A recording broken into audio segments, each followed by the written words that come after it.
Hi there. I guess I was supposed to start at 7, but I was thinking it was 7:30, so here we go. This is the number 3 in the series by Gadd. My name's Eric. I'm from Bay Area Hang Gliding, by the way. And the secret's out. He's actually a paraglider pilot, so when I read this article, he's going to talk about pulling brakes and stuff like that. I'll just translate my interpretations in hang gliding and do a little freeform. I did that on the last ground school article I just read. So let's get started here.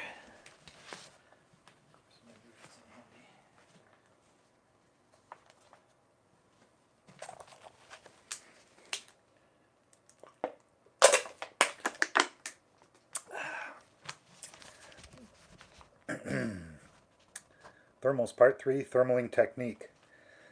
My favorite part of flying is undoubtedly thermaling. In fact, thermaling may be my favorite thing to do in life. There's nothing like hooking a sharp-edged, positive ripper of a thermal and riding it upward for a couple miles. My least favorite part of flying is also thermaling. Those days when everyone else goes up flying straight and you hit a deck like a drop park bench repeatedly. On those days you're glad you landed alone so no one else can hear you scream. By Gadd. This article is part 3 in a 3-part series. Part 1 covered how thermals form and release from the ground.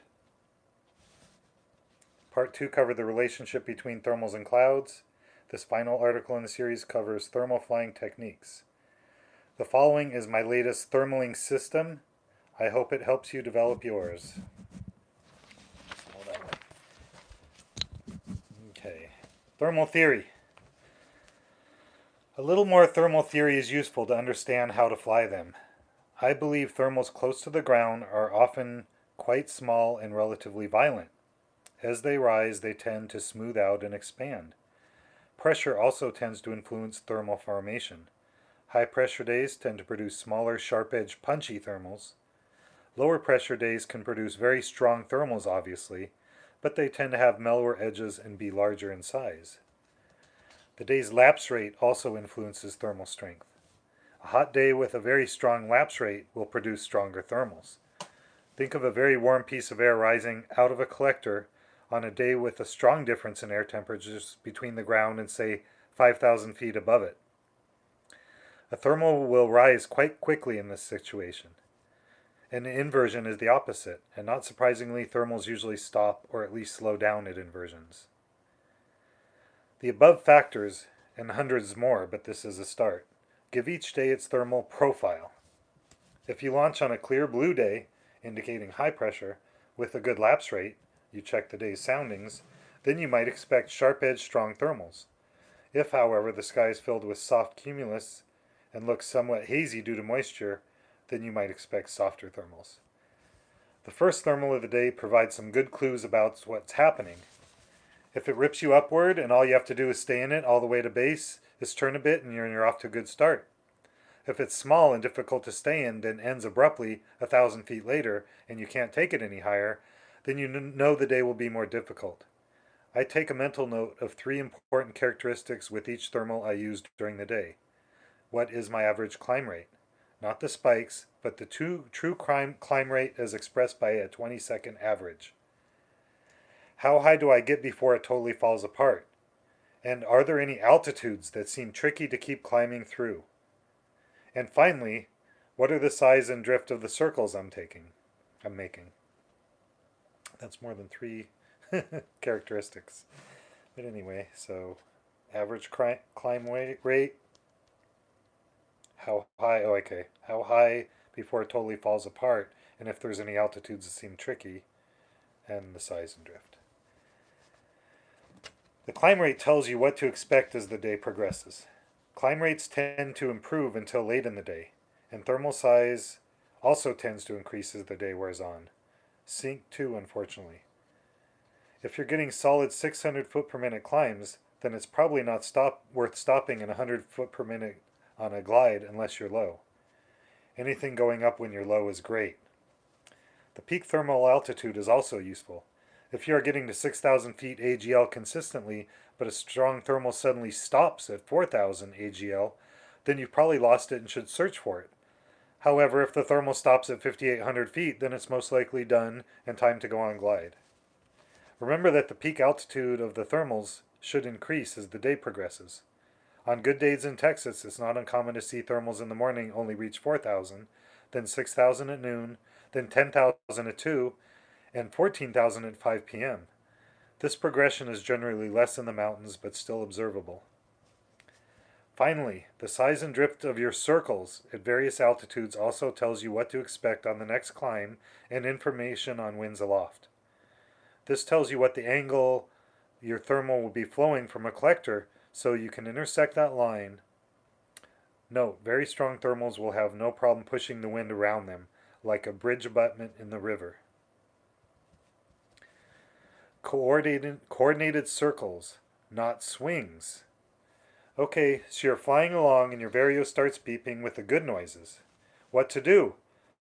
First, did your glider surge forward or fall back behind you just before the beeps? If it went behind you, then you're probably dealing with a gust. Wait and see if the beeping continues or goes back to sync. If it's thermal and the beeping increases, turn. Don't worry too much about which direction. If one side of the glider is noticeably more pressurized or higher above you, then lean meaningfully in that direction and pull on the brakes smoothly. How much pull? Higher pressures in your glider indicate a stronger thermal, meaning you can pull harder. However, the most common mistake in thermaling is to pull too aggressively on the inside brake. When you pull too hard on the inside brake, your body tends to swing to the outside of your turn in a small wing over. Then your body swings back under the glider, you lose the turn and fly straight out of the thermal. Most pilots then crank another wild-ass turn to try and get back into thermal. I flew this way for about 5 years before getting it figured out. What you want to do is fly a coordinated bank turn. This is like riding a bicycle. You and the bike are at the correct bank angle for your speed and the sharpness of the turn. One of the most common problems pilots have is maintaining a consistent circle while thermaling. I expect you know what I mean. The correct technique is to start a turn with a smooth, controlled lean and simultaneously progressive inside brake application. The glider will bank up, your body will follow it, and due to centrifugal force you will continue to stay outside the glider's circle and smoothly ride the thermal up. Jerking the brake instead of applying smooth increasing pressure will just swing you to the outside of the glider, then you'll swing back under it. Repeat. The glider will also remain over your head in a true coordinated turn. If it falls behind you, reduce brake.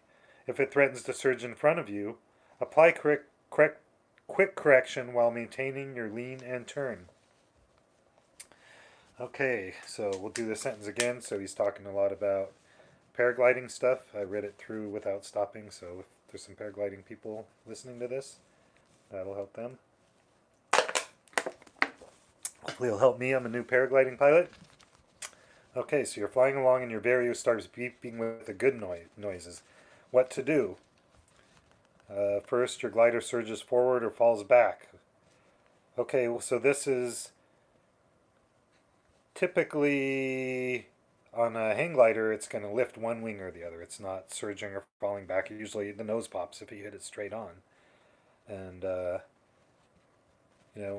the thing about entering a thermal is the more thermals you hit and the better you get good at it, you'll start to sense and you'll feel that little bit of sink. In the intro picture I put, it was actually from Dennis Pagan, there's some sink around the thermal, so you can use that sink to speed up the appropriate amount. At thermals, thermals at McClure, you might want to speed up a lot because it's going to really want to push you out.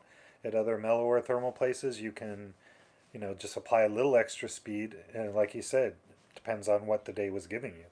So a smooth, light edge day, pull just a little speed, so if you hit the thermal, when you start hearing the beeping, you can just start a bank. And I'll have to agree to him here. There's a lot of talk in a lot of the soaring books about, if it hits your right wing, turn right. If it hits your left wing, turn left. The 270 approach of letting it push you all the way around so you can punch straight into it. I mean, I'll use that once in a while, but It's amazing how many times I've turned towards the wing that isn't getting lifted and I've just gone right into the thermal. So don't worry too much about, just as he said, I'll agree with that. Don't worry too much about direction. So he says, how much pull? How much bank is more it for the hang glider? So as soon as you're entering it, if you've sensed it already and you've pulled on a little airspeed, you can, as you start hearing the vario beep and you start climbing, you can start in a turn immediately.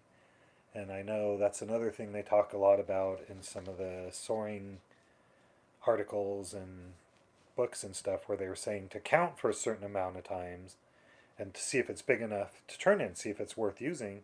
But I like to just start a gentle turn, and as you feel it, carry a little extra airspeed. So if you need to use that airspeed to bank harder because it's wanting to push you out, you can. But yeah, the goal is to, as he says here, is to just, let me see if I can find that, fly in a coordinated bank turn. So that's what a lot of you learn at Fort Funston is how to really coordinate a turn. But at Funston, you're just doing a 180. So when you start thermaling, if you have that coordination down, you just continue that 180 into a 360 into another 180 into another 360, and it just goes into a umpteenth millionth turns. And some good thermals, you'll be turning hundreds, thousands of times, as he's saying on some of these where you're climbing for 2 miles. So one of the most common problems pilots have is maintaining a consistent circle while thermaling. I do see that a lot with newer people and even experienced people where they straighten out. And if I'm going to do a correction in a thermal, I bump over, and then before the glider even responds, I'm already putting the turn back into it. You don't want to flatten it out too much unless you're really thinking that the thermal's done, disintegrated, and you want to move on. And that's where I'll use one of my tricks to see if there's a thermal around in reverse 360s. And that's another thing that a lot of people, and even Will Gadd in his previous article, I think, talks about, not reversing 360s. So he's talking about jerking the brake. I guess that's talking, maybe would be comparable to high siding. If you get too sharp of a turn, as you get on higher performance gliders, you'll have to high side more and more. But even on Falcons and single surface gliders, you need to high side a lot of times to keep the turn.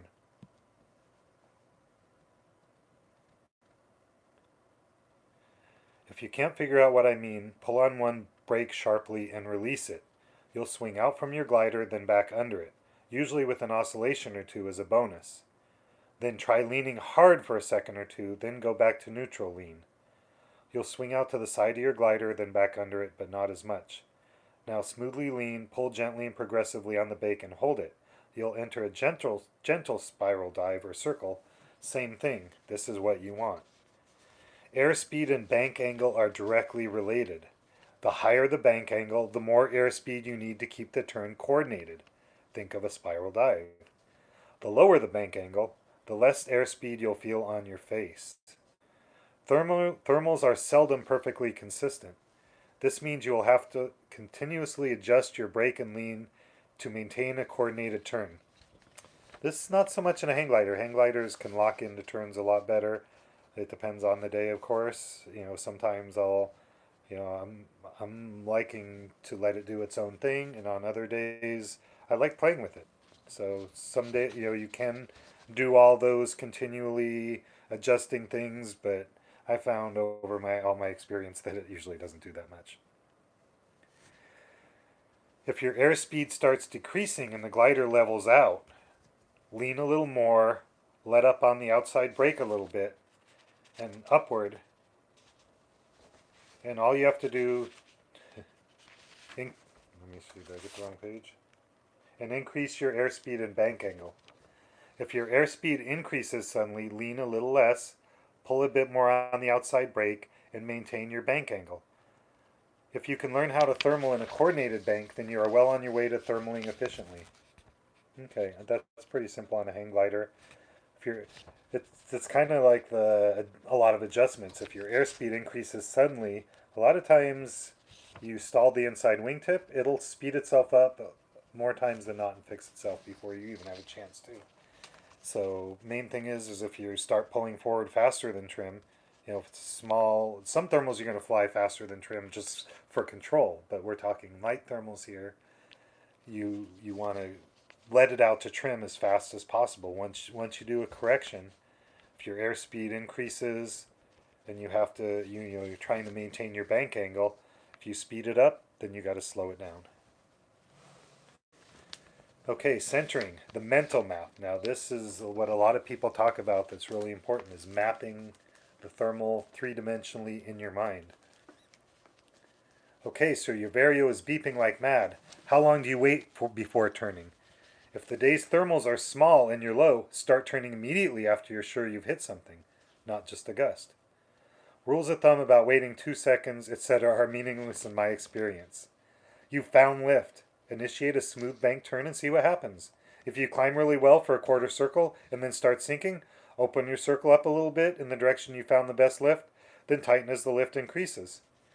Now this is where I find, you start that quarter circle to see what's happening, and I know when to continue it and I know when to get out of there. I really feel like I have a good sense for when to continue that 360, knowing, because the last thing you want to do is fall into the sink and be getting further away from where the lift is and usually where your landing zone is or where you're trying to get to. So he's saying if you climb really well for a quarter circle, then start sinking, open your circle up a little bit in the direction you found the best lift, then tighten as the lift increases. So I'm trying to find the lift line because almost all thermals connect with some kind of less, even not lift, but less sink than around it. Notice the pressure in your wing and how your butt feels in the seat. Okay, for us we're feeling it on our hands and our shoulders, not just the vario beeping. How it swings your body, these are critical clues. Listen to the noise in your ears as well. With practice, you can actually hear the different airflows as you fly through lift or sink. If you can't hear the air, then get a new helmet. At some point in your circle, everything will add up to the best lift as defined by your vario, wing pressure, and lift under your butt. With ours, it's on your chest. You feel the centrifugal force in your chest. If you're flying a coordinated 360, then it's relatively easy to develop a mental map of where the best lift is in each 360, in each part of the 360. Don't worry about the ground, but where you encounter the best lift within each circle. Try to develop a mental map of what's happening in each 360. To fly toward better lift, maintain a coordinated turn. Just reduce the bank slightly as you come back around the 360 and move the center of your circle over a little bit where you got the best lift. Never stop circling. This is what I was saying before. Just bump and return. Just try and adjust the circle a little to the side. Don't stop. Never stop circling. Once in the best lift, tighten the circle up slightly while maintaining a coordinated turn. Perhaps you get solid lift for half the turn, general sink for half the turn. Move the circle in the direction of the best lift again. Now you get solid lift for 3/4 of the turn and less lift for 1/4. Move it again.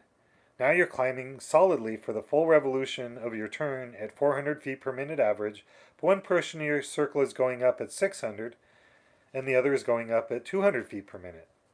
If you weren't in a coordinated turn, and most pilots aren't, this would probably be due to oscillations inherent in thermaling in an uncoordinated turn, and you would not have a clue what's actually going on. So that's the other advantage of having the coordinated 360, to get the true knowing what's going on instead of changing airspeeds a lot. He's talking about swinging in a paraglider. For us, it would be changing airspeeds a lot. But you know how to thermal in a coordinated manner, so you moved your circle toward the 600 feet and eventually lock into a perfect 1,000 feet per minute climb all the way to base. Irregular thermals may give irregular instantaneous readings on your vario, so focus on getting the best average climb rate that you can. Hang gliders and sailplanes can use all kinds of funky ovals and figure eights to get better average climbs, but I've found paragliders climb best flying coordinated, continuously adjusted circles, or straight if the thermal is big enough. Okay, yeah, that is true with a better sink rate, There are times that we can do ovals or figure eights. When I started seeing the rigid wings come on the scene, I noticed that a lot, where they would just find two little bubbles of lift. It was too small to turn in. They would do a 180 in one, and then find another, and do a 180 in another, and just do a figure eight back and forth. They had a great sink rate in between, so they could use that. But in thermal flying, it's just best to use his advice: flying coordinated, continuously adjusted circles. Or straight if the thermal is big enough. Or if there's a convergence, on and on. So, now he's talking about circle size and bank angle.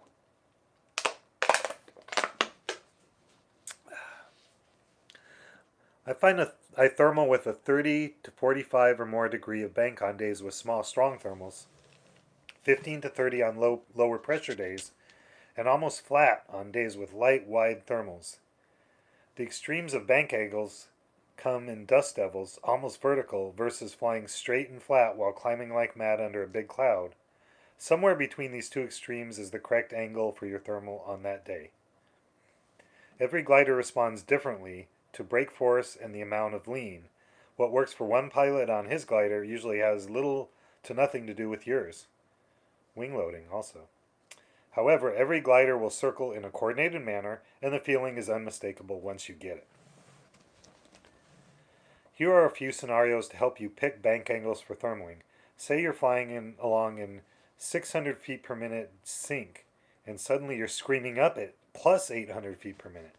You turn, then go down at 400, so you move your circle towards the plus 800, but you can't lock in despite continually recentering your circle. You probably need a higher bank angle and a smaller circle. If you're very low in a small thermal, you may only be able to get half a turn in. Do your best to just improve how much of each circle you spend in lift. You'll lock it in eventually as you climb. Another scenario, you're flying along in minus 600 when your sync rate starts to decrease smoothly to zero sync, then plus 200, then plus 300.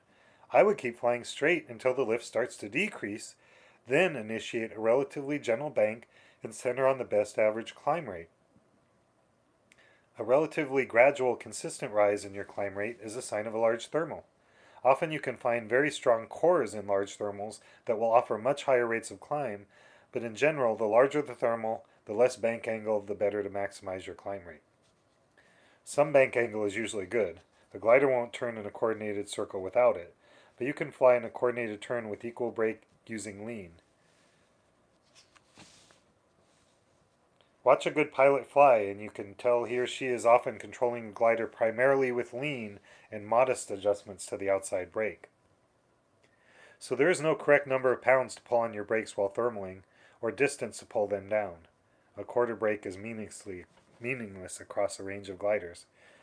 But there is a correct amount of brake to pull and lean to maintain a coordinated turn. It's like riding a bike. No one can tell you how to do it, but you stay upright when it works. I generally thermal with roughly twice the amount of brake pressure on the inside brake than the outside, and adjust my turn primarily with lean and the outside brake. You will probably do it differently, but know a good coordinated turn when you hit one. So basically, the translation for hang gliders is do coordinated turns. Same exact thing. He's talking about how to do it with brakes and this and that. Most pilots really need the smooth coastal air to be able to get good at it in order to do it in thermals, because the thermals are throwing you around. Like he said, it can really make your climb or sink rate vary if you're changing your speeds and you're flailing around wildly trying to find the correct bank rate and not coordinating your turn. Here's where he talks about, I agree. Well, sometimes I'll even do it low. If you're losing it, you're losing it. What's the difference? He says, don't change directions when thermaling, especially when low. There are 3 good reasons for this. First, changing direction messes your coordinated turn up, and you have to fly straight for some time between turns, which usually takes you away from the lift. Well, hang gliders, I think they can reverse a little faster, but yeah. All directions but one lead away from the lift, but there's multiple cores. Second, you lose your mental map of where the best part of the circle was. I don't agree with that one either, because when you come around the 360, if you reversed it, you're back where you started, and you can reverse your 360 back to get exactly where you were, pretty close. I mean, if you're losing it anyway. Third, the direction change will cause your vario to beep in all kinds of interesting but non-helpful ways. It is almost always better to simply move your circle over toward the better lift than try and switch directions and fly towards it. This is paragliding. I've heard it also for hang gliders, but I don't agree with that one. That to me is one of my tried and true ways, if I'm losing it anyway, to see if the core moved. They jump. If when I read Pagan's Thermals Part 4, they have diagrams of an actual thermal that they mapped with the military mapped it, but you'll see.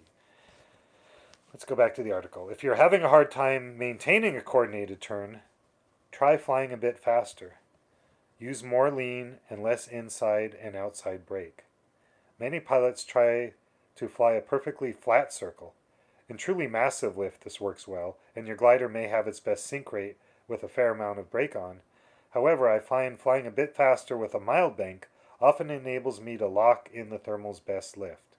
Don't confuse what works well while ridgeless soaring with what works best thermaling. It's a very different game. What to do when you lose the lift? First, know if you're at the top of the thermal or not. If every thermal so far has ended at 6,000 feet and you're at 5,700, then forget about it and go on glide. But if you're climbing well at 3,000 and lose a thermal, then it's time to go into search mode. If there's any wind at all, the thermal is probably directly down or upwind of you. The first thing to do is expand the size of your circles and pay attention to your mental map. If you're climbing at 200 feet per minute and then start sinking at 600, on the upwind portion of the 360, open the circle on the back downwind side. If the sink improves to only minus 400, then minus 200, move it even more downwind. If nothing good happens, try moving upwind.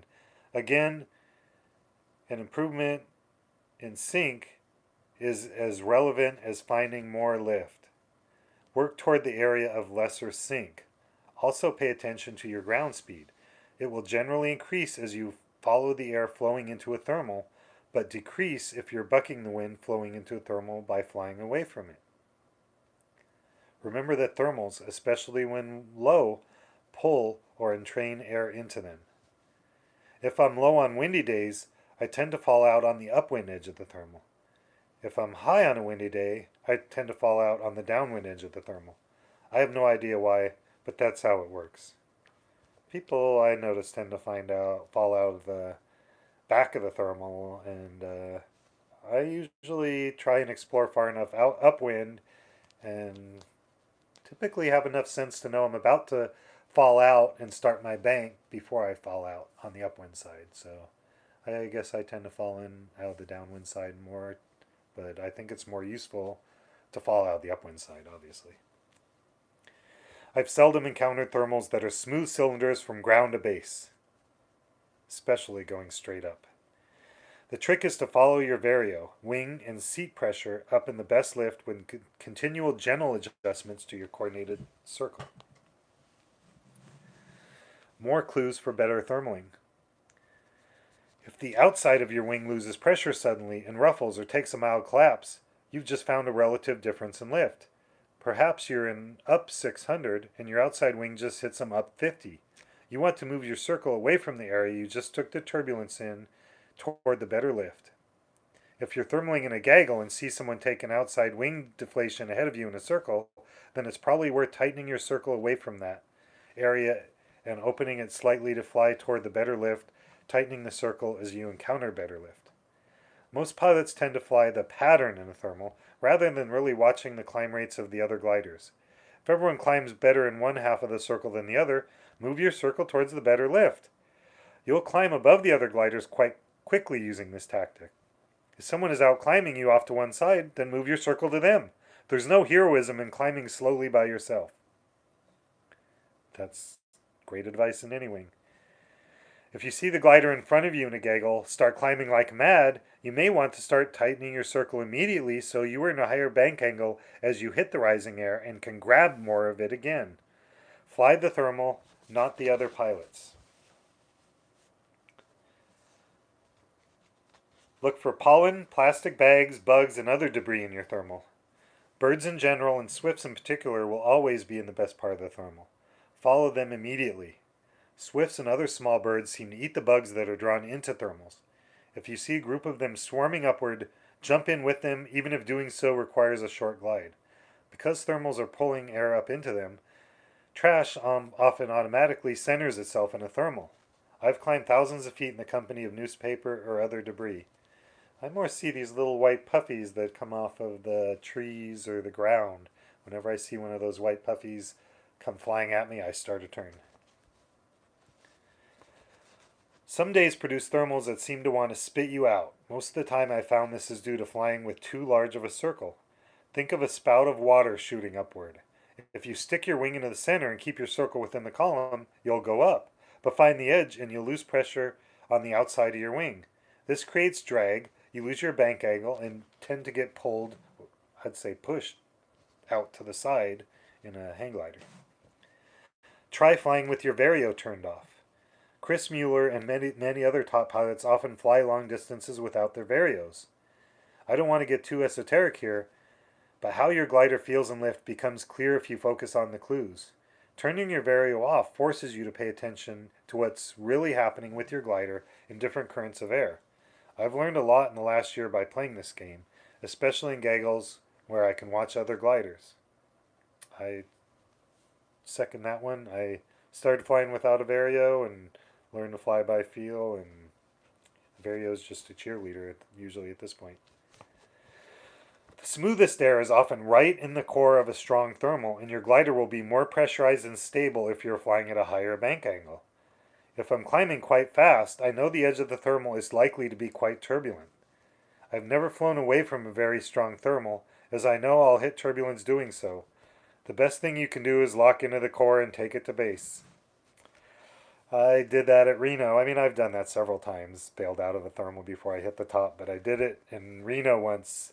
A thermal that was clearly going to 16 and a quarter, maybe 16,500. And I don't know why I got nervous and bailed under 12,000 feet. I bailed at 11 and change, and I was in some serious sink and serious turbulence, and I just had to lock myself to the control frame in a paraglider. It probably would have been a deployment. But I made it. Here I am. The most extreme variations between sink and lift tend to be below 500 feet off the deck. If you're flying along in 600 down and suddenly ripping at 1,000 up, then falling out of the sky again. However, the best true average climb rates tend to be higher in the thermal until it cools to the point where it won't give you any more lift. I will often see spikes of over 1,500 feet per minute low to the ground on days where I can't get more than 600 feet per minute climbs on the 20-second averager. A thermal's real climb rate is what you can get out of it on the averager, not the spikes. I often hear pilots say, "Dude, I got 2,000 feet per minute today." They are almost invariably referring to the lift spikes and not their true rate of climb.